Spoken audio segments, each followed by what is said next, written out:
오늘 이제 여러분들이 공부할 단어는 군역과 관련된 것입니다. 군역. 군역 그럼 좀 생소하지만 우리 스타일로 말하면 군대 가는 문제죠. 군대. 어떤 사람들이 군대 가느냐.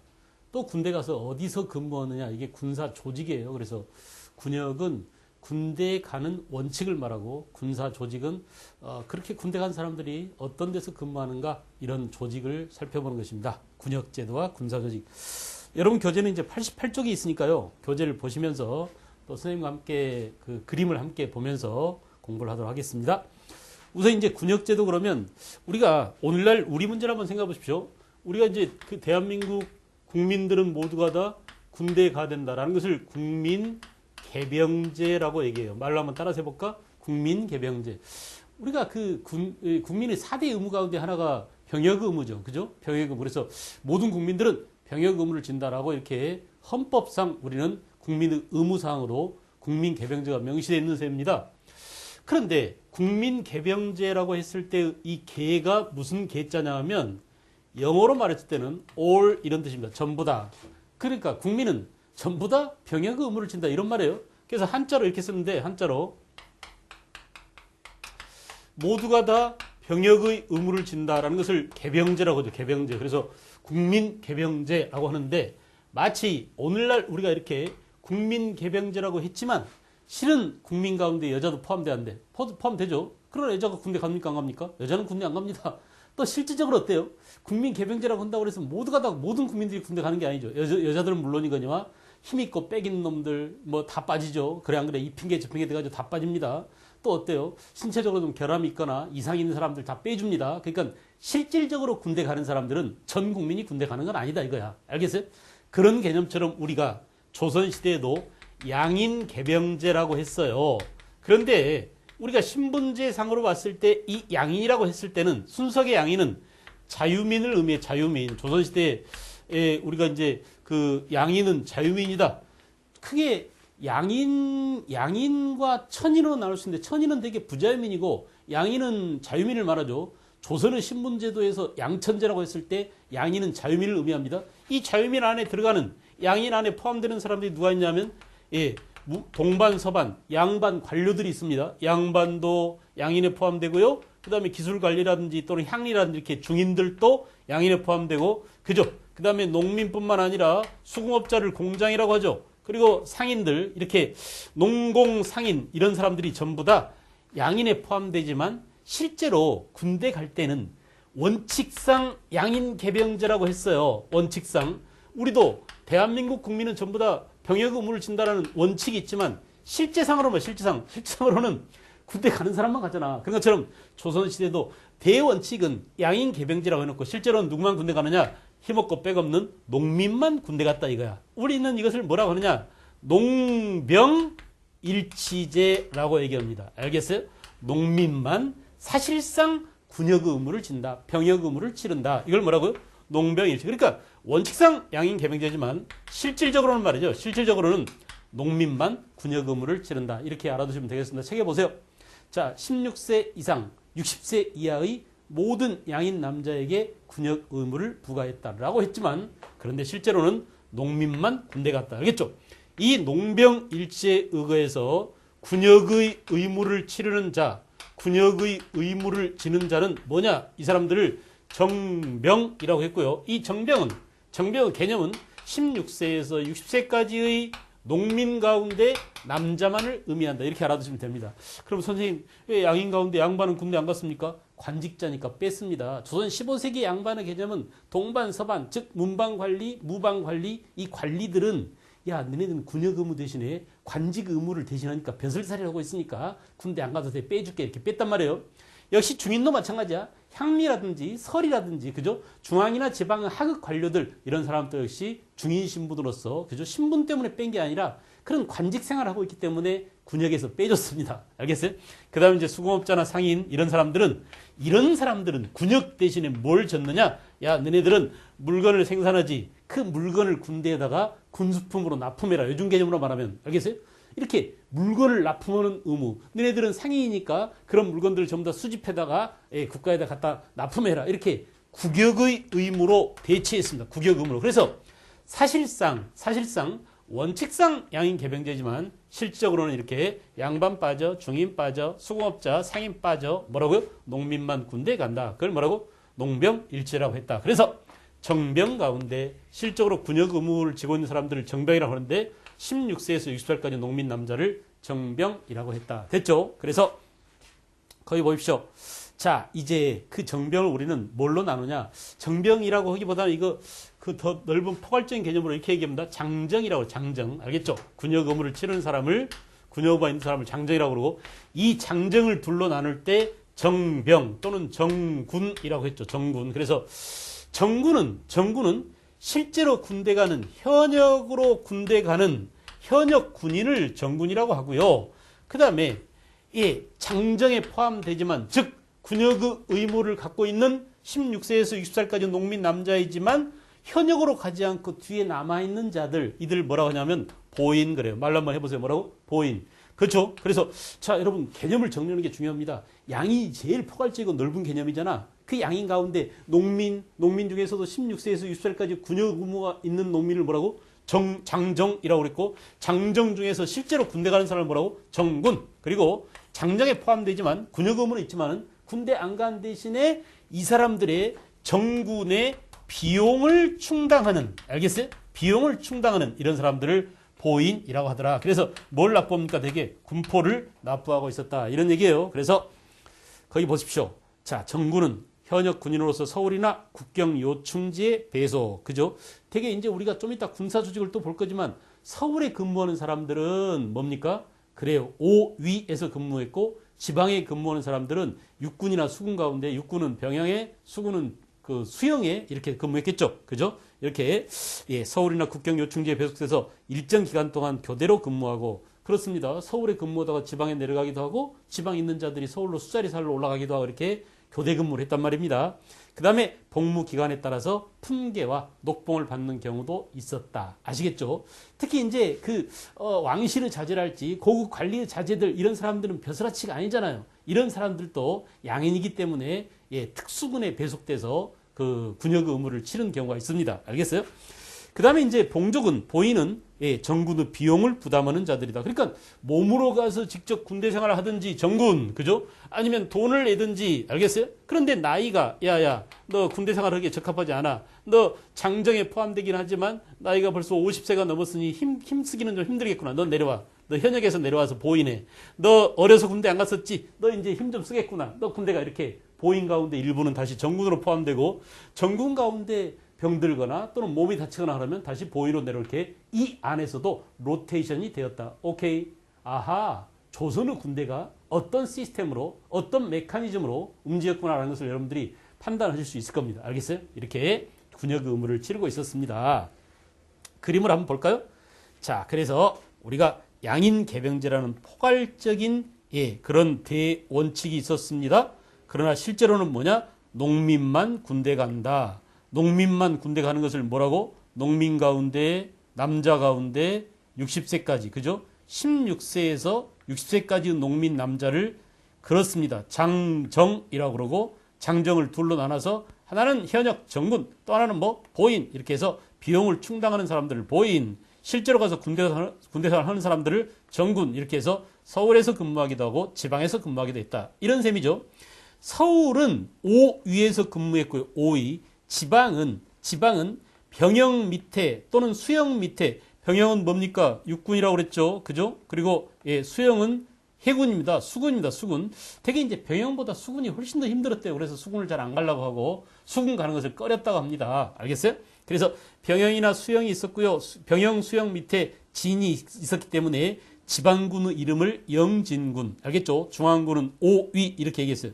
기타 이제 잡세군이 있었는데 이 잡세군은 정식 군이 아니라 향토 예비군적인 성격. 그러니까 정식으로 군역 의무를 치르는 장정에 포함되지 않는 사람들 가운데 향리라든지 설이라든지 또는 뭐 그 잡학에 종사하는, 예, 그 교생이라든지 또 노비라든지 이런 사람들로 구성된 그런 예비군을 뭐라고? 예, 잡세군이라고 했다. 아시겠죠? 그래서 잡세군이 있었고요. 우리 교재 그 4번 보세요. 대체복무, 종친이나 외척이나, 종친은 임금의 친척을 말하고 외척은 왕비족을 말합니다. 외척 또는 공신이나 고급 관료 자제는 고급 특수군에 편입돼서 군역을 대신하기도 했다. 됐죠?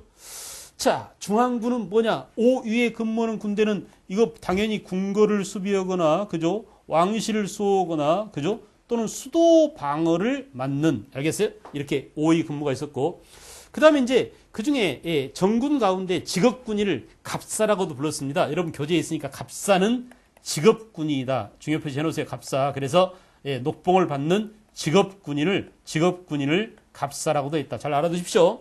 그죠? 그 다음에 이제 5위가 쭉 나왔어요. 줄만 그으세요. 외우란 얘기가 아니야. 아, 중앙군인으로서 5위가 있었는데 5위 가운데 그죠? 의흥위, 용양위, 예, 그리고 호분위, 충좌위, 충무위. 너 어디서 왔어? 오는 지역에 따라서 가령 한경도에서 온 애들은 충무위, 전라도에서 온 애들은 충자위, 그죠? 그리고 평안도에서 온 애들은 호분위, 또 용양위는 경상도에서, 또 중부지방 경기도나 이런 데서 온 사람들은 의흥위. 이렇게 아하, 서울에 5개의 위가 있었는데 그 위도 출신 지역별로 이렇게 구성되어 있다는 것을 여러분 파악할 수 있을 겁니다. 알겠어요? 혹시 시험 문제 나올 때 중앙 5위는 지역별로 구성돼서 5위를 만들었다라고 하면 맞다 틀리다? 맞다 이렇게 하셔야 됩니다. 알겠죠?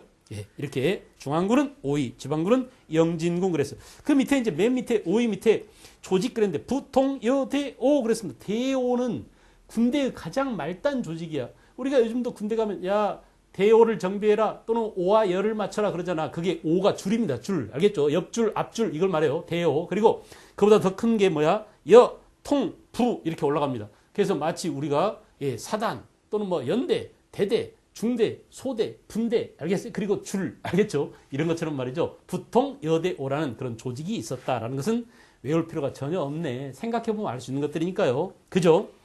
남학생들은 이제 그 직접 군대를 갔다 오거나 또는 가야 될 사람들이기 때문에 머릿속에 많이 쏙쏙 들어올 겁니다. 여학생들은 군대랑 상관없기 때문에 그 별로 관심이 없어가지고 무슨 말을 하는지 잘 모를 경우도 있지만은 여자들도 관심을 많이 가지세요.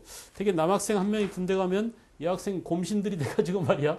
그 사람이 제대할 때까지 고무신 바꿔 신지 말아라 하면서 말이지 되게 그 편지도 보내고 요즘 이제 군대마다 훈련소 가면 또 카페가 있어가지고 거기다 막 글 올리고 난리도 아니더라고요. 그러니까 저희들이 군대 생활 할 때하고는 전혀 상황이 다르더만 선생님은 군대 갈 때 어머니가 따라가지도 않았습니다. 그냥 어머니 아버지 군대 다녀올게요 하면서 아침에 인사하고 나갔습니다. 그리고 이제 친구 만나가지고 저는 이제 논산훈련소로 갔는데 논산훈련소 가보니까 다 머리를 깎고 왔어요. 빡빡 밀고. 그리고 이제 겨울인데 선생님은 12월 6일 날 군대 갔거든요. 엄청나게 추웠습니다. 그 제가 군대 갈 때는 말이에요. 눈도 엄청 많이 오고 그래가지고 사람들이 막 그 머리를 빡빡 깎고 불쌍하게 그냥 맨머리로 서 있는 녀석들도 있었고 아니면 거기다가 이제 모자를 뒤집어 쓰거나 막 벌벌 떨고 있었는데 우리는 군대 안 온 사람처럼 긴 머리를 흩날고 갔습니다. 저희 때는 말이에요. 머리 기는 게 유행해가지고 그냥 뭐 안정환처럼 이렇게 길고 다녔어요. 이렇게. 더구나 이제 저 같은 경우는 머리가 곱슬머리여가지고 머리를 길면 그렇잖아도 머리통이 큰 데다가 곱슬머리가 되니까 막 사자 머리처럼 이렇게 머리가 온통 온몸에 사자는 비중이 컸었어. 그래가지고 그걸 막 흩날리면서 친구랑 둘이 이제 마치 남 군대 가는 거 구경으로 온 사람처럼 논사훈련소로 갔는데 나중에 이제 시간이 되니까 막 헌병들이 호랑이 불고 지랄대 빨리 들어오라고 그래서 야 안 되겠다. 우리 머리 깎고 짜장면 한 그릇 먹고 가자 해가지고 거기 그 논산에 훈련소 앞에 어떤 할아버지가 그 머리를 깎아주는 이발소로 갔습니다. 그러니까 그 할아버지는 또 얼마나 많은 사람들을 머리를 깎았을까요? 군대 오는 그 녀석들을 장정들이죠. 우리도 장정이라고 불렀습니다. 훈련소에 들어가면 다 장정이라고 그러니까 조선시대 쓰는 이 용어를 말이야 대한민국에서도 그냥 쓰고 있는 거야. 장정 여러분 그래. 그래서 훈련 다 끝내고 계급장을 받기 이전까지는 지금도 아마 장정이라고 할 거예요. 저희 때는 장정이라고 했는데 모르겠습니다. 몇십 년이 흘렀으니까 지금도 그런 용어를 쓸지 어쩔지 모르지만 하여간 장정이라는 그런 용어를 쓰고 있더만. 그래서 훈련소에 들어가기 전에 이제 머리를 깎았습니다. 친구랑 둘이. 그런데 머리를 말이야 깎는데 이 할아버지가 장난치느라고 가운데부터 깎는 거야. 가운데. 머리가 이렇게 긴데 가운데에 딱 고속도로처럼 내니까 이렇게 그냥 머리들이 막 뚝뚝 떨어지잖아. 그 내 머리에서 막 잘려져 오는 그 머리카락을 보는 순간 눈에서 나도 모르게 막 눈물이 뚝뚝 떨어져요. 근데 나만 그런 게 아니야. 거울 속으로 보니까 옆에 있는 친구 녀석도 질질질 짜거든요. 그러니까 서로 쳐다보면서 웃으면서 울면서 아주 생쇼를 했습니다. 그러니까 거울 보고 머리 자르면서 웃으면서 울면서 눈에서는 눈물이 흐르고 입에서는 웃음이 나고 이런 아주 묘한 그런 상황이 연출됐어요. 그래서 이제 머리를 다 깎고 나서 야 드디어 군대 가는구나라고 실감이 나더라고요. 아침에만 하다도 어머니 걱정하지 마세요. 아버지 잘 다녀오겠습니다. 하면서 웃으면서 나왔는데 막상 훈련소 앞에서 머리를 딱 깎으면서 보니까 야 내가 정말 군대에 이제 잡혀 들어가는구나 하나의 그 인간으로서 알겠어요? 그 나라에 완전히 그 받쳐진 몸이 되는구나 이런 느낌이 들고 그동안 앞으로 이제 2년 몇 개월 동안 저희들은 34개월인가 군대 생활을 했습니다. 근데 그때까지 이제 나라에 잡혀있는 몸이 되고 자유가 속박당한다 생각하니까 온갖 소름이 다 밀려오는 거야 갑자기. 그래가지고 울다가 웃다가 하면서 결국 머리를 깎고 나가서 야 짜장면이나 먹자. 짜장면 곱빼기를 탁 시켜 먹고 둘이 군대 식사에 들어갔어요. 근데 군대 딱 들어갔더니 정말 더러운 꼴을 당했습니다. 다 이제 그 자기 사복을 다 벗겨요. 그런 다음에 어떻게 하느냐 네오마를 딱 배정해 주더니 그 침상 삼선의 정렬 그러더라고. 생전 처음 들어본 소리야. 근데 얼마나 이 자식들이 조교놈들이 거짓말을 많이 하냐면 이 녀석들 봐라. 눈깔 돌아가는 소리 들리네. 알겠어요? 이 새끼들 동작 봐라. 운동화 문수가 막 다 보이네. 이렇게 거짓말을 쳐. 그러더니 우리들 네오반에 몰아넣고 옷을 벗으라고 그러더. 바지를 내려 그러더라고. 그러고 뒤로 돌아 해가지고 똥구멍을 다 까라고 그러는 거야. 이건 말이야. 그 포로 영화. 그러니까 포로 수용소나 옛날에 그 깜빵 영화 있잖아. 뭐 빠삐용 같은 거. 이런 데서나 하는 그런 짓거리들을 우리가 당한 겁니다. 몸수에 하는 거야. 그러니까 항문에다 이렇게 돈을 숨겨오거나 아니면 담배를 숨겨오거나 이런 사람들이 있으니까 그걸 적발한다고 완전히 그런 비인간적인 그런 모멸감을 느꼈어요. 그래서 야 이거 정말 내가 완전 인간이기를 포기하고 이제 군대 생활 해야 되는구나 이런 생각을 했었습니다. 갑자기 막 몇십 년 전에 군대 생활로 돌아가지고 그런 생각이 나는데 하여간 여자들은 아마 그런 걸 모를 거예요. 그러니까 여자들은 또 뭐 여자들이 출산을 할 때 그런 출산의 고통이 얼마나 심한 줄 아느냐 이렇게 얘기하는데 남자들은 맨날 이제 제대하고 나면 군대 얘기를 하고 하는 이유가 바로 그 자기 일생 가운데 가장 큰 고통과 고생과 그죠? 어쩌면 육체적인 고통보다는 정신적인 속박 알겠어요? 그리고 그 사람으로서 대우를 받지 못하는 그런 인간적인 모멸감 이런 것들을 많이 느껴가지고 견디기 힘든 정도 그런 것들이 많습니다. 알겠어요? 그래서 군대를 안 가려고 그러고 군대를 빠지려고 그러고 그래서 힘있고 돈 있는 놈들, 빽 있는 놈들, 권력 있는 놈들은 다 이 핑계 저 핑계 빼가지고 그래요 안 그래요? 장관 하려고 보면 말이야 장관 후보자들은 전부 군대 안 가거나 지 아들들을 다 군대 뺐거나 이질하고 있지 않습니까? 그러니까 얼마나 이 군대 가는 문제가 우리한테 오늘날도 심각한 문제인지 여러분들이 실감할 겁니다. 알겠어요? 이제 박근혜 정부가 돼가지고 그 군대를 갔다 온 사람들은 정년을 3년 연장해 준다고 합니다. 예, 전보다는 좀 나아졌죠. 여성계 반발이 많이 줄어들었어요. 그러니까 옛날에는 공무원 시험이나 이런 입사 시험에 5점, 그러니까 5점 가산점을 주면은 차별이 심했다고 보는데 들어갈 때는 차별하지 않고 대신 어때? 네가 군대 3년을 복무했으니까 3년 복무한 만큼 정년 기간을 연장해 줄게라는 것은 좀 그 불평등이 좀 완화된 그런 측면을 보이죠. 그래서 여성계 반발도 좀 많이 줄어든 것 같습니다. 어쨌든 간에 이렇게 군대는 알겠어요? 군대는 예나 지금이나 여전히 우리 남성한테 굉장히 큰 고통을 주는 것입니다. 전 세계적으로 보더라도 여전히 국가가 존재하는 한 군대가 있습니다. 알겠죠? 그래서 그 군대를 유지하는 형태가 직업군인 위주냐, 그러니까 뭐 모병제냐, 또는 우리처럼 징병제냐 이런 형태만 다를 뿐이지 어떤 형태로든 국가가 있는 한 군대가 있어요. 알겠어요? 그래서 우리는 사유재산과 권력이 생겨나면서부터 이렇게 군대라는 폭력 조직이 국가의 공인된 폭력 조직이 바로 군대죠. 그래 안 그래? 그런 조직에 일정 기간 동안 남자들이 속해 있어야 했다라는 것은 참 우리가 어떻게 보면은 그 역사 속에서 보면은 군대는 어쩌면 남자들의 숙명일지도 모릅니다. 알겠죠? 이렇게 해서 이제 우리는 군사제도를 쭉 봤어요. 그 다음에 지방군, 영진군 이렇게 그 89쪽 보십시오. 육군과 수군으로 나누어서 국방성 요충지인 육군은 병영, 수군은 수영. 지금도 이제 강진에 병영이라는 그 지역이 있습니다. 그죠? 통영이니 병영이니 이렇게 옛날 전라 자수영, 전라 우수영 또는 경상 자수영, 경상 우수영 이런 것들은 다 수영이죠. 그 수영 이외에도 병영이 영이 있었습니다. 알겠어요? 그래서 군사 요충지의 육군은 병영, 해군은 수군, 수군은 수영 이렇게 영을 두었고 그 밑에 진을 두어서 영과 진에서 복무한 영진군이 있었다. 기타 노동부대인 수성군, 그죠? 또 수군인 선군 이렇게 구분되기도 배를 노를 젓는 선군이 있었답니다. 자, 그 다음에 지방군은 뭐냐? 정병, 의무병으로서 지방군은 정병, 의무병으로서 정군, 정병이라고 그러죠? 구성되고 복무 연한에 따라서 품계를 주기도 했다. 그죠? 낮은 품계를 받고 계급은 주었는데 월급은 없었다는 얘기입니다. 녹봉은 받지 못했다라는 얘기예요. 알겠죠? 자, 기타 이제 잡색군으로서 한량, 전직관리, 향리, 교생, 노비 이렇게 군역 의무가 없는 정병이 아닌 사람들로 구성된 그런 잡색군이 있었다. 알겠죠? 그 다음에 여러분 진관체제라고 했는데 이 진관체제라고 하는 것은 뭐냐 하면 조금 군사 조직과는 다른 하나의 방어 개념입니다. 요즘 우리는 그런 얘기합니다. 북한 놈들이 맨날 이제 뭐 남한을 불바다로 만들어 버리겠다 이렇게 전쟁 이어버리는데 사실은 말이에요. 우리가 전쟁이 터지면 전 국토가 전쟁터가 됩니다. 왜냐하면 전부 다 미사일이 사거리에 들어오게 되고 그죠?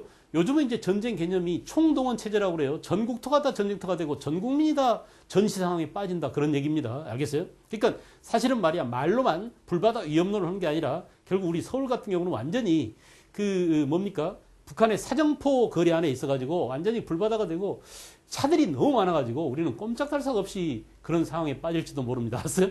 근데 조선시대에도 야 만약에 유사시에 전쟁이 터지면 어떻게 적들과 싸울 것이냐의 개념이 바로 전시 방어체제예요. 그 방어체제가 세조 때니까 15세기 세조 때죠. 이때는 방어체제가 진관체제라고 해서 진관체제 말로 한번 해보자 뭐라고? 진관체제. 잘했습니다. 진관체제.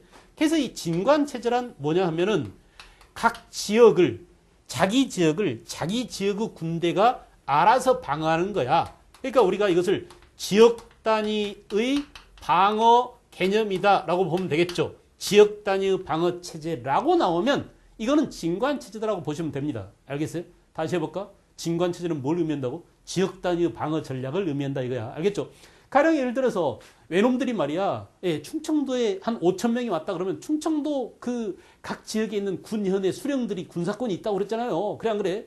각 군현마다 읍성마다 무기도 있고 말이죠. 군대가 있습니다. 그 군대를 누가 지휘한다고? 그 지방은 수령들이 지휘해. 그래서 수령들이 지역의 군인들을 동원해 가지고 자기 읍성에 온 외놈들을 또는 적군들을 지역 단위로 방어하는 것 이걸 뭐라고? 진관체제라고 했다. 됐습니까? 어려워요, 쉬워요? 전혀 어렵지 않습니다. 개념을 이해해버리면 여러분들이 말편이 어떻게 진관체제 이렇게 나오든지 지역 단위의 방어체제 이렇게 나오든지 이건 세조 때 시행된 진관체제를 말하는구나 이렇게 알아두면 되겠죠. 근데 문제는 뭐냐? 나중에 이제 15세기를 지나서 여진족의 세력이 점점 커집니다. 우리가 15세기 그 여진족을 완벽하게 방어할 때는 적어도 세종 때 사군 육지를 개척했을 때죠. 근데 점점 여진들의 세력이 점점 많아져가지고 이놈들이 한꺼번에 쳐들어오는 숫자가 옛날에 몇천 명, 2천 명, 천여 명 이렇게 오더니 나중에는 2만 명 막 이렇게 떼거지로 몰려오는 거야. 외놈들도 마찬가지죠. 외놈들의 준동이 심해가지고 말이에요. 조선 초기에. 알겠어요?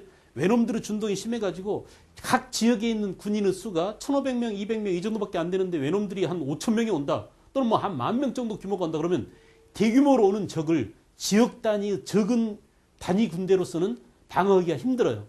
그래서 뭘 마련했느냐? 16세기 중엽에 시점 16세기 중엽에 안 되겠다. 적의 침략해 오는 적의 규모가 이렇게 점차 대규모가 돼가는데 이 대규모 적들을 방어하기 위해서는 우리가 방어 개념을 바꾸자. 지역 단위 방어보다는 이렇게 대규모 적이 오면은 그 지역에 있는 군인들을 다 총동원해. 그래서 중앙에서 장수 한 명이 내려가지고 중앙에서 파견된 장수 한 사람이 여러 지역에서 온 군인들을 총지휘하는 것 이것을 뭐라고 했냐면 재승방략이라고 했어요. 여러분 말로 한번 해보세요. 뭐라고? 재승방략. 외우려고 하지 말고 되게 입으로 기억할 것. 알겠죠? 머리로 기억한 것은 금방 잊어먹어요. 그러니까 될 수 있으면 몸으로 기억하려고 해요. 손가락으로 써보든지 말로 한번 해보든지 이렇게 자기 몸으로 기억하면 되게 오래 갑니다. 감각적인 것들은 되게 많이 오래 남아요. 알겠어요? 그래서 이렇게 입으로 실렁실렁 해보고 글로 한번 써보고 이렇게 재승방략, 진관체제에서 재승방략으로 바뀐다라는 것을 꼭 알아두십시오. 다시 말하면 재승방략 체제라고 하는 것은 방어 개념이 대규모 적군이 쳐들어왔을 때 지역 단위의 방어 시스템에서 뭐라고? 총동원 체제로 바뀌었다. 이해해야 될까? 외워야 될까? 이해해야 됩니다. 그렇겠구나. 그러니까 그게 그 말이구나. 이렇게 여러분들이 자기 머릿속에 개념을 담아두면 굳이 외울 필요가 없어요. 알겠죠? 왜냐하면 여러분들은 논문으로 쓰는 게 아니야. 고를 줄 알면 됩니다. 구별할 줄 알면 돼요. 이해하고 있으면 나중에 문제가 나와도 찍어낼 수 있잖아요. 골라낼 수 있잖아. 그래 안 그래? 답을 픽업만 하면 되지. 여러분들이 답을 직접 쓰는 게 아니야. 알겠죠? 지역 단위 방어 체제를 뭐라고 했나 이렇게 주관식으로 나온 게 아니잖아요. 그래 안 그래? 그래서 이렇게 한 번씩만 들어만 둬도 알겠죠? 그런 개념어를 여러분들이 머릿속에 반드시 달달달 외우고 있지 않아도 맞아 그래 선생님이 그런 게 있다고 그랬어. 알겠어요? 여러분들이 책을 읽어서건 강의를 들어서건 개념을 이해하면 됩니다. 개념어를 다 굳이 꼭 외우지 않아도 된다 이런 말이에요. 그래서 재승방략 체제로 갔다. 여러분 봐봐. 진관 체제는 각 지역에 쳐들어오는 소규모 적을 막는데 유리했고요. 대규모 적이 쳐들어올 때는 이런 진관 체제가 유효하지 못하니까 대규모 적이 쳐들어올 때를 대비해서 재승방략으로 바뀐 게 언제라고? 16세기 중엽이다. 이론상 어떻습니까? 아주 그럴듯합니다. 근데 뭐냐? 실제로는 말이에요. 나중에 무슨 일이 벌어졌어요? 1592년 16세기 말에 여러분 봐봐. 외란이 터졌습니다. 외란이 언제야? 1592년 4월 달에 임진왜란이 발생했잖아요. 그러니까 16세기 중엽에 외란 전에 벌써 재승방략이라는 대규모 적이 쳐들어왔을 때를 대비해서 방어 시스템을 만들어 놨지만은 정작 막상 외란이 딱 터져보니까 이 방어 체제가 제대로 작동이 돼야 안 돼. 안 돼. 군대가 다 도망가 버린 겁니다. 야, 드디어 전쟁 났다. 야, 외놈들이 지금 대규모로 쳐들어왔어. 부산 앞바다에 20만 명이 쳐들어왔어. 가자. 군대를 모아보니까 다 도망가고 없어요. 안 모아지는 거야. 실제로 비상사태가 발생했는데 유사시가 됐는데 전쟁이 터졌는데 막상 전쟁 상황이 되니까는 동원이 안 돼. 총동원이 안 돼요. 알겠죠? 예를 들어서 이제 서울에서 그 임금이 이제 동네 부사 송사원이 뚫렸습니다. 알겠어요? 부산성이 함락됐습니다. 이렇게 해가지고 막 타발마가 막 계속 옵니다. 부산 앞바다에 외놈들이 까마귀 떼처럼 20만 명이 상륙했습니다. 해가지고 오는데 처음에 이제 누굽니까? 신립 장군이 가기 이전에 이 무슨 장군한테 그 임금이 칼을 내려줘요. 야, 네가 가서 광화문 앞에 가서 군대를 모아가지고 가면서 군대를 모아서 적들을 막아라라고 했는데 모은 군대가 외놈들이 부산 앞바다에 20만 명이 왔는데 서울에서 맨 처음 초기에 모집한 군대가 몇 명인지 아세요? 60명 벌써 60명. 알았어요? 20만 명이 지금 쳐들어왔는데 군인이 60명이 왔습니다. 그러니까 방어가 제대로 되겠어요? 그래서 가다가 모아라. 가서 경기도에서 충청도에서 가다가 모아라. 이랬으니 말이야. 이 오합지졸 가지고 이런 재승방략이 제대로 영위가 되지 않을 게 뻔하지 않습니까? 그래 안 그래? 그래서 외란 중에 이 재승방략 체제를 바꿔서 다시 진관 체제를 다시 복구했어요. 진관 체제를 복구합니다. 알겠죠? 그러면 우리가 지금 생각을 해보십시오.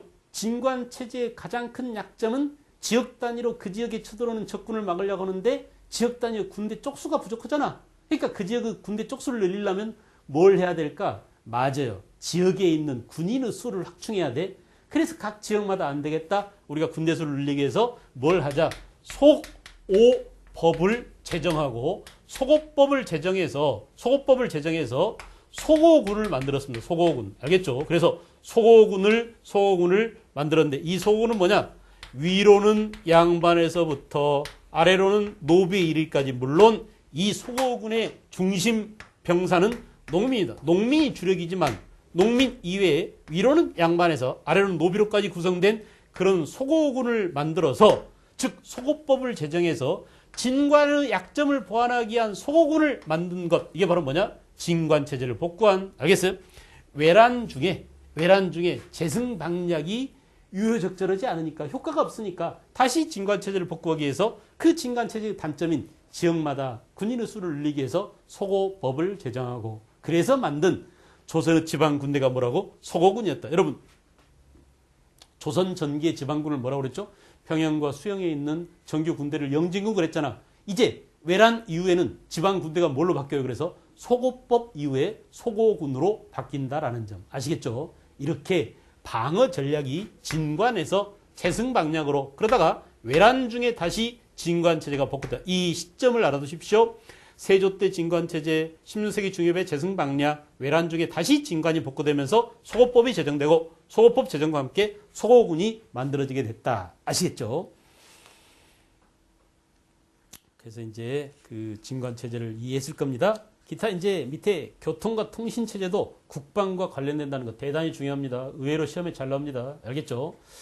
우리가 이제 조선시대에 이렇게 고려보다 훨씬 더 뭐가 발달했다고? 교통제도도 발달하고 통신제도 발달했다. 교통과 통신의 발달이 고려보다도 조선시대가 훨씬 체계가 잡혔다라고 한 것은 뭘 말할까요? 역참제도가 정비되고 봉수제도가 마련되고 하겠어요? 봉수제, 역참제 이런 것들은 전부 다 중앙집권 강화와 이런 행정적 목적 이외에도 군사적인 목적이 있었다. 알겠죠? 그러니까 뭐 파발말을 띄운다든지 봉합부를 올린다든지 알겠어요? 또 뭡니까? 역참제를 둔다든지 이런 것들은 전부 다 군사적인 목적과 함께 행정적인 목적이 있었다는 것을 꼭 기억하십시오. 알겠죠? 소식을 전하는 게 말을 통해서 이렇게 보내는 게 말에다가 사람을 실어가지고 이렇게 보내는 게 바로 파발이죠. 이 파발마들이 중간에 쉬면서 말을 바꿔 타고 갈 수 있도록 만든 게 바로 뭐야? 역참입니다. 역참. 알겠죠? 이 참치제도가, 역참제도가 발달한 게 원래 몽고 기병이었죠. 원나라의 역참제죠. 거기서 온 겁니다. 이 참치가 발달한 게. 알겠어요? 그래서 우리도 이제 그 역을 많이 설치했습니다. 역원제가 바로 그런 것들이죠. 역원제, 봉수제, 파발제 이런 것들이 전부 다 이런 교통과 통신의 발달이 군사제도와 관련되고 있다는 것.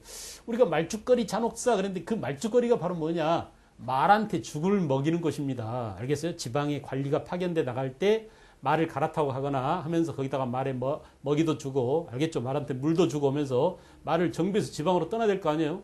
또 서울까지 막 죽으라고 지방에서 말 타고 달려왔습니다. 그래서 말한테 이제 서울 도성에 들어가기 전에 말한테 먹이도 주고 물도 먹이고 하는 데가 바로 양지동입니다. 그 양지동이 옛날에는 뭐라고? 말죽거리 그랬어요. 알겠죠? 기타 이제 뭐야? 장어원이며 사리원이며, 그죠? 또는 뭐 퇴계원 이런 것들이 전부 다 이렇게 원입니다. 원. 지방에 파견된 이런 역졸들이나 또는 그 관리들이 묵어갈 수 있는 이런 여관이라고 볼 수 있겠죠. 역원제, 봉수제 이런 것들의 발달은 전부 다 뭐냐? 중앙집권적 행정 목적과 군사적 목적과 연관이 있다라는 점. 됐습니까? 군사제도를 잘 보셨습니다. 그 다음으로 이제 관리등용제도를 보겠어요. 관리등용제도. 우리 교재에 잘 나와 있는데 여러분 선생님과 같이 그림을 보면서 한번 볼까요? 자, 조선시대의 관리등용제도는 고려에 비해서 좀 달라진 면이 있어요. 우리가 고려에 비해서 조선시대가 교육제도나 과거제도가 어떻게 달라졌는지를 좀 생각해 봐야 됩니다. 자, 무조건 외우려고 하지 말고 항상 머릿속으로 생각하면서 생각하는 공부를 하세요. 그래서 자기 머릿속에 개념을 정리해 두는 게 참으로 중요합니다. 자, 우선 과거제도에 있어서 과거제. 알겠어요? 고려에 비해서 조선이 더욱더 과거제도가 발달했다라고 얘기하는데 우리는 이 말을 보다 더 세련되게 말하면 이렇게 얘기해요. 고려보다 조선 사회가 훨씬 더 능력본위의 사회가 되었다라고 얘기합니다. 오케이? 또 다른 말은 뭐라고요? 능력본이라고도 하고요. 또 뭐라고? 개방적인 사회가 되었다라고도 얘기해요. 알겠죠? 이런 표현들, 이런 표현의 언어적 표현, 알겠어요? 이 개념들을 이해해야 돼. 그러니까 고려 같은 경우 어떻습니까? 고려 같은 경우 옛날 신라 때는 과거가 아예 없었잖아요. 근데 고려시대 과거제도가 고려 광종 때 쌍기의 건의로 처음 시행됐잖아. 근데 고려시대 과거는 반쪽짜리 과거였어요. 문광과거와 무광과거가 다 있지 아니하고 문광과거만 있었습니다. 그죠? 또 하나 뭐냐? 고려시대 과거는 정식으로 시험 봐서 과거를 통해서 올라갈 수 있는 그 길보다는 오히려 시험 보지 않고 아버지 백으로 나는 왕실의 자손이야, 나는 공신의 자제야, 나는 또 뭐 그 5급 이상 관리의 손자야. 음서제도가 발달했잖아. 그래서 뒷구멍으로 들어가는 길이 활짝 열려 있었습니다. 앞문은 넓지 아니하고 뒷문이 활짝 열려 있고 그러니까 어때? 반쯤 개방적 사회였지만 반은 여전히 옛날 신라 때의 뭡니까? 골품제와 비슷한 폐쇄적인 면이 있었구나. 음서, 공음전 이런 것들은 바로 고려 사회가 안고 있는 가장 폐쇄적인 모습이라고 그랬죠. 기억나십니까? 알겠죠? 자, 거기에 비해서 고려보다 조선이 과거에 있어서 뭐가 발달했느냐? 보세요. 첫째, 고려시대에 없던 묵과가 새로 설치됐습니다. 알겠죠? 묵과가 새로 설치됨으로써 말이에요. 그죠? 문관과거와 함께 무관과거가 시행됨으로써 결국은 뭐냐? 양반 사회가 확립된 거야. 양반이란 뭐라고? 문반, 무반. 알겠죠? 자, 이렇게 해서 문반과 함께 무반도 과거 시험을 통해서 공무원이 됨으로써 우리는 비로소 뭐라고 표현해요? 양반 관료제 사회가 되었다라고 얘기해요. 이 말 의미. 알겠어요? 양반 관료제 사회가 됐다. 알겠죠? 그만큼 과거 문이 문반뿐만 아니라 무반도 열리게 됐다. 여러분 고려시대에 묵과가 없었기 때문에 무인들이 되게 반발이 심했잖아요. 그래 안 그래? 그래서 아예 무인들이 과거를 없애버렸죠. 고려시대에 없어진 그 과거를 다시 복원한 사람이 누굽니까? 과거제도를 다시 만든 사람이 바로 공민왕이었잖아요. 공민왕 때 과거제도가 부활되었다 이런 말이 그래서 나온 겁니다. 그런데 조선시대는 이렇게 묵과가 새로 설치됐다. 또 하나는 뭐냐? 또 하나는 그래가지고 고려시대에는 음서 그래서 오품 이상한테 무시험 특채 혜택을 주었지만 조선시대는 그래가지고 문음은 이품으로 제한을 했습니다. 알겠어요? 그래서 문음을 이품으로 제한함으로써 뭘 중시했다? 특혜보다는 실력을 보다 더 중시했다. 알겠죠? 능력본위의 개방적인 사회, 실력본위의 사회가 됐음을 우리는 이렇게 문과가 새로 설치됐고 문음제도가 축소됐고 이런 것들을 통해서 이해할 수 있게 됐다라는 것. 알겠어요? 이렇게 달라진 점을 잘 알아두시고 그 다음에 이제 과거제도뿐만 아니라 중앙과 지방의 교육제도를 그림을 통해서 좀 보겠습니다. 교육과 과거가 어차피 한데 얽혀 있으니까 한꺼번에 묶어서 보고 또 책으로 정리하겠어요. 자, 우선 지방의 교육제도, 중앙과 지방의 교육제도가 함께 얽혀 있습니다. 거기 보세요. 자, 첫째, 전국에 초등교육기관으로서 서당이 있었습니다. 서당은 전국에 있는 지방에 있는 초등교육기관을 서당이라고 하죠. 그죠? 서당에서 이제 훈장 선생님이 교육을 합니다. 서울에도 있었고 지방에도 있었어요. 그 다음에 서울에서는 뭐냐? 서울에서는 중등교육기관으로서 사부학당이 있었어요. 원래는 5부학당이 있었습니다. 동서남북 중 이렇게 있었는데 북부학당이 없어져 버렸어요. 그래서 동서남 중부학당 이렇게 사부학당이 있었는데요. 이 사부학당과 향교 즉 중등교육은 전부 다 관립이에요. 관립. 나라에서 만든 겁니다. 알겠죠? 그래서 중앙에는 사부학당, 지방에는 향교 이렇게 있었습니다. 사부학당과 향교는 커리큘럼 내용이 비슷했어요. 알겠죠? 그래서 이렇게 해서 이제 사부학당과 향교 입학 정원이 약 15,350명 이렇게 정해져 있었고요. 그 다음에 사부학당과 향교를 졸업하면은 그 다음 뭐냐? 여기서 처음으로 보는 시험을 우리가 초시라고 해요. 초시. 이 초시를 생원과와 진사과라고도 해서 이 앞대가리를 따가지고 다른 말로 뭐라고? 생진과라고도 합니다. 알겠죠? 또는 이것을 작은 과거라는 의미로 소과라고 해. 그래서 소과, 즉 초시, 즉 생진과 다 똑같은 말이야. 알겠어요? 헷갈리면 안 됩니다. 초시가 뭐라고요? 초시가 소과, 즉 생원과나 진사과를 초시라고 한다. 여러분도 배웠는지 모르겠지만 선생님은 중학교 때 그걸 배웠습니다. 황순원의 소나기. 여러분도 교과서에 나오나 모르겠어요. 여러분들하고 선생님하고 세대 차이가 많이 나니까 이제 지금도 나오는지 모르겠는데 그 황순원의 소나기 보면 어때요? 그 소년과 소녀가 소나기 맞으면서 그죠? 소나기 피해서 원두막으로 들어가잖아. 그리고 얼레리 꼴라리죠. 그냥 그래. 근데 그 소녀가 바로 누구야? 윤초시댁 손녀딸이잖아. 근데 그 윤초시라는 초시가 바로 뭐냐? 아하, 그때까지만 하더라도 시골에서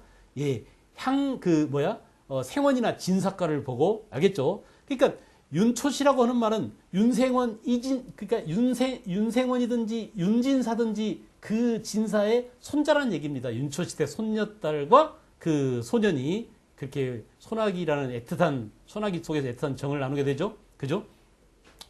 자, 어쨌든 간에 이렇게 초시나 생진과나 그 다음에 소과나 같은 개념이에요. 그래서 이렇게 소과에 합격한 사람이 200명 정원이 정해져 있습니다. 그런 다음에 어떻게 되냐. 여기 보세요. 여기서 진로. 그 다음에 이제 걔들은 어떻게 되느냐. 그 다음에 교육제도가 연결. 야, 너 이리 와. 너 소과 시험에 합격했으면 성균관에 입학해도 좋아. 알겠어요? 그래서 중앙에 올라가서 서울에 올라가서 대학에 들어갑니다. 그래서 원래는 소과 합격생과 성균관 입학 정원이 같아야 되는데 문제는 뭐냐? 저는 서울에 가서 공부할 처지가 안 됩니다. 저는 시골에서 그동안 향교를 다니면서 어머니 모시고 홀어머니 모시고 농사 지으면서 공부했었는데 제가 성균관에 가버리면 늙은 어머니 혼자 농사를 못 짓습니다. 저는 그래서 시골에서 생활로 있으면서 계속 혼자 공부해가지고 나중에 대과 보러 과거 보러 서울에 올라가겠습니다. 이렇게 성균관 대학을 포기하고 혼자 독학으로 시골에서 공부한 친구들이 있었습니다. 이 사람은 어때요? 나중에 혼자 공부한 것을 가지고 어때? 다시 대과에 응시하면 이게 소과라면 이게 바로 뭐야? 대과죠. 대과. 그래서 대과에 응시했다. 대과를 또 다른 말로 뭐라고 그래? 문과라고 그럽니다. 문과. 이게 본시험이죠. 그죠? 자, 이렇게 해서 이걸 다른 말로 생원이나 진사과를 초시라고 했다면 이 문과, 즉 대과를 복시라고도 얘기해요. 두 번째 보는 시험이야. 초시 다음에 뭐예요? 복시예요. 그래서 여기서 33명을 뽑습니다. 알겠죠? 여러분, 과거는 말이에요. 원래 3년마다 한 번씩 시험 봤습니다. 3년마다 한 번씩 시험 봤는데 3년마다 정식으로 시험 보는 과거 3년마다 보는 과거 시험에 정원이 몇 명이라고? 33명이니까 아주 조금 범셈이에요. 그래 안 그래? 그래서 여기서 다시 이제 또 어때? 다시 임금 앞에 가서 요건 이제 특별 시험이죠. 임금 앞에 가서 전시를 치렀어. 전시. 그래서 전시는 뭐냐? 임금 앞에서 직접 치르는 서열을 정한다. 누가 1등이냐? 알겠죠? 33명 가운데 1등을 고르겠다. 이런 얘기야. 그래서 1등을 뭐라고 할까요? 장원. 2등을 뭐라고? 아원. 3등을 뭐라고? 탐화. 이렇게 해서 어사를 꽂아주고, 그죠? 백패, 홍패 이런 것들을 주고 합격증을 주는 거죠. 이렇게 해서 이제 과거에 합격하게 됩니다. 알겠죠? 자, 이렇게 정식으로 보는 정식 과거 이외에도 뭐가 있었냐? 별시가 있었습니다. 가끔씩 수시가 있었어요. 그러니까 요즘 말로 하면 우리가 이제 대학 가는 시험으로 말하면 정시가 3년 만에 있다면 수시는 그야말로 수시로 있었어요. 국가에 경사가 있을 때 임금님이 뭐 왕자를 낳았대더라 하면은 야 이거 기쁜 날이다 하면서 기쁜 날 보는 게 그죠? 증광시 이런 것들을 봐요. 알겠어요? 그리고 이제 뭐 임금이 어느 날 성균관에 그 순찰을 나왔어. 성균관에 왔다. 임금이 성균관에 온 기념으로 보는 그런 시험을 알성시라고 했습니다. 알겠죠? 이렇게 증광시, 알성시, 알겠어요? 이런 수시로 보는 시험들이 있어가지고 늘 모자란 관원을 충원을 했더랬습니다. 알겠죠? 이렇게 교육제도와 다시 하겠어요? 초등교육은 서당, 중등교육은 사박당이나 향교, 그 다음에 고등교육은 성균관이 있었고요. 그 사이사이에 자 중등교육을 마치면 초시를 응시하고 고등교육을 마치면 복시, 대과를 응시하고 초시 합격자 200명, 고등교육기관 200명인데 이거 보세요. 여기서 아까 못 올라온 이 빈자리 TO가 있잖아. 이 TO를 누가 충당하느냐? 사부학당 출신 가운데 생원진사시험을 보지 않은 녀석들이 여기에 이렇게 TO를 충원했습니다. 이해하시겠어요? 알겠죠? 이렇게 해서 과거제도와 이렇게 교육제도가 유기적으로 연관되어 있었더랬습니다. 잘 기억하십시오. 여러분 교재도 그림이 잘 나왔으니까 여러분 교재에다 표시를 좀 해주고요. 자, 여러분 그 다음에 이제 과거 선발 방식 가운데 천거가 있다. 천거. 이 천거는 뭐냐면 추천제도입니다. 천거. 그래서 대표적인 천거가 16세기 조광조가 시행했던 혈량과 같은 게 있죠. 혈량과. 제가 아는 제 후배 가운데 아주 똑똑한 녀석이 있는데 제가 추천하겠사오니 과거를 면제해주고 바로 관직에 임명해주세요. 이런 게 뭐예요? 혈량과입니다. 추천제. 이 혈량과는 중종 때 조광조가 살림 세력들을 대거 중앙에 진출시키기 위해서 3년마다 과거 시험 봐가지고 올라오려면 시간이 너무 많이 걸리잖아요. 그래 안 그래? 그러니까 자기가 천거한 사람들을 살림들을 전개에 많이 쓰기 위해서 혈량과라는 천거제, 추천제도를 시행했었다. 알겠죠? 과거 응시 자격 보세요. 과거 응시 자격은 천인을 제외하고 특별한 제한이 없었으나 그렇습니다. 자유민이면 그러니까 양인 이상이면 과거에 누구나 다 응시할 수 있었다라고 원칙만 그랬습니다. 원칙만 그랬습니다. 실질적으로는 뭐냐? 실질적으로는 천한 것들은 과거 시험 준비할 수 있는 시간이 없잖아요. 공부할 시간이 없는데 어떻게 과거를 봅니까? 그래 안 그래? 또 그 농민도 이렇게 과거 볼 수 있는 길이 열려 있긴 했지만은 생활이 워낙 어렵다 보면은 과거를 준비할 수 있는 사람들은 되게 양반 자제들만 과거에 응시할 수 있는 그런 개연성이 높았습니다. 자, 볼까요? 특별한 제한이 없었으나 문과의 경우 탐관오리의 아들, 재간 여자의 아들과 손자, 서얼에게는 응시 제한했었다. 이거 줄 그어놓으세요. 알겠죠?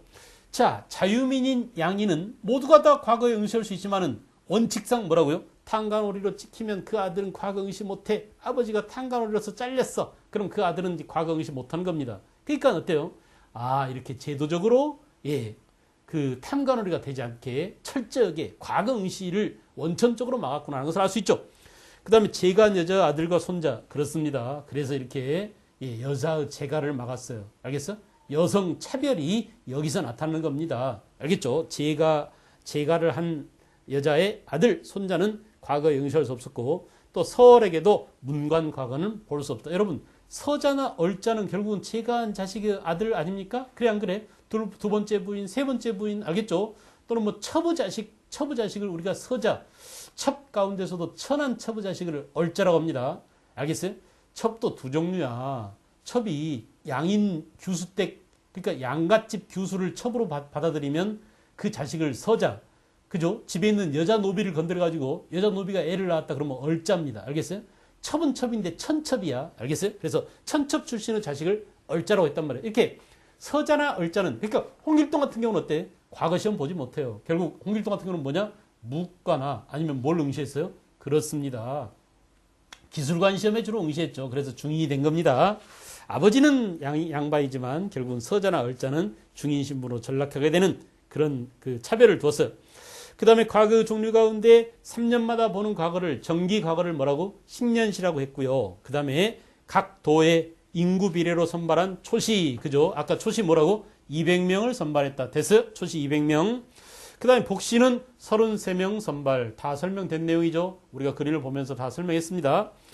그 다음에 예, 전시는 국왕 앞에서 순위를 결정하는 시험이고 기타 부정기 시험으로서 증광시라든지 알성시라든지 그죠? 이런 시험이 있었다라는 거.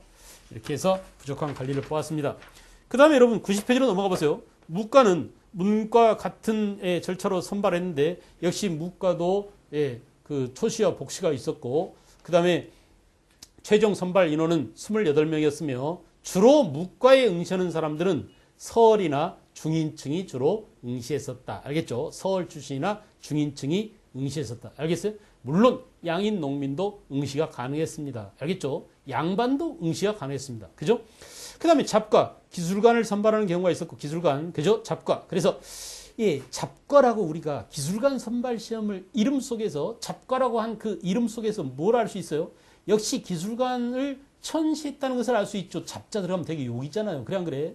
생각해 보세요. 잡놈 해봐. 잡놈 그럼 욕이잖아. 그죠? 그래서 잡자가 들어가면 결국은 다른 과거와 달리 이렇게 기술관을 천시했구나. 역과, 율과, 의과, 음양과가 있었습니다. 역은 통역이에요. 알겠죠? 번역 통역이고 율은 법률입니다. 의과는 예, 지금 뭐 사람들이 전부 다 지금 뭐 문과는 그러니까 지금 우리가 대학에서 문과는 변호사 되려고 그러고 법관 되려고 그러고 그죠? 이과는 전부 다 의사 되려고 하잖아. 근데 조선시대는 뭐야? 조선시대는 법률을 전공하는 율과나 의술을 전공하는 의과가 중인신문밖에 안 됐어요. 알겠어요?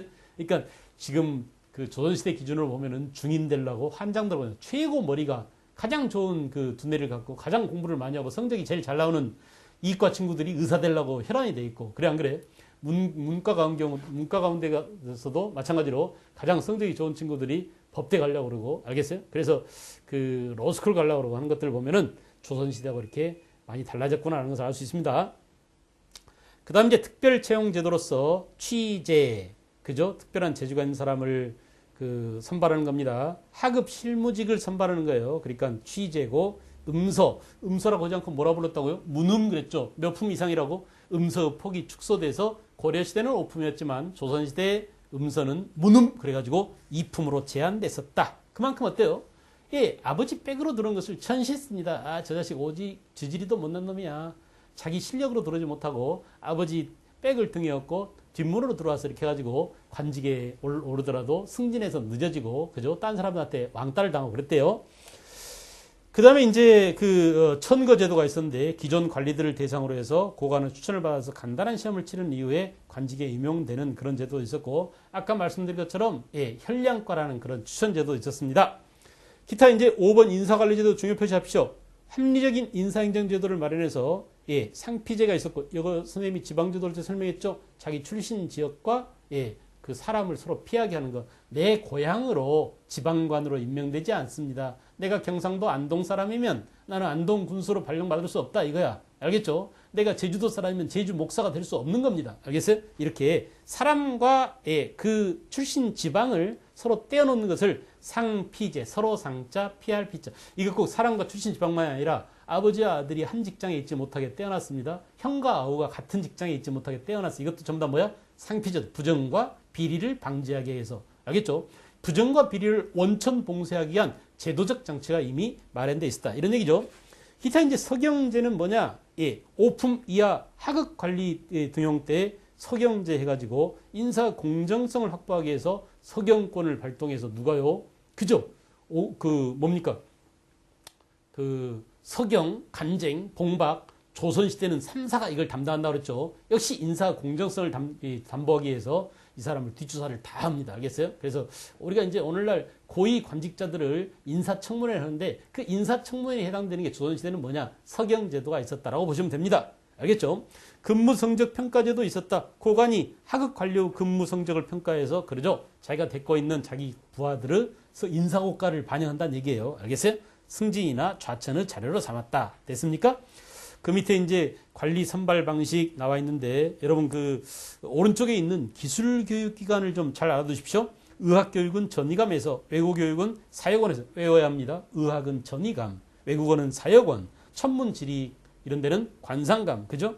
법률은 형조, 해당 관청이죠. 산술은 주로 세금 계산하거나 토지의 넓이를 계산해야 되니까 호조가 맡았습니다. 그 다음에 회화, 그림은 도화서고요. 그 다음에 도교 교육은 소격서. 이 도교 교육은 하늘에 대한 제사를 주관하는 거죠. 그래서 16세기에는 없어져요. 조광조가 이거 없애버렸잖아요. 근데 그 이전에는 있었습니다. 예, 소격서가 도교 교육을 담당했다. 알겠죠? 기타 이제 관리 등용 제도는 우리가 그림을 보자면 문과, 과거는 이렇게 문과, 무과, 그리고 잡과로 나누고 음서, 천거, 취재 등이 있었는데 이미 다 본 내용이에요. 알겠죠? 여기까지 이제 교육과 과거 제도를 우리가 잘 정리했습니다. 아시겠어요? 그 다음에 이제 다음 시간부터는 그 조선의 집권 세력들, 조선 초기에 훈구 세력, 그 다음에 조선 후기에 살림 세력, 특히 이제 16세기 이후로 조선의 주인공이 조선이 망할 때까지 살림들이 조선의 주인공이 되죠. 그래서 훈구와 살림에 대해서 특히 살림의 정치, 붕당 정치의 전개까지 다음 시간에 또 보도록 하겠습니다. 수고했습니다.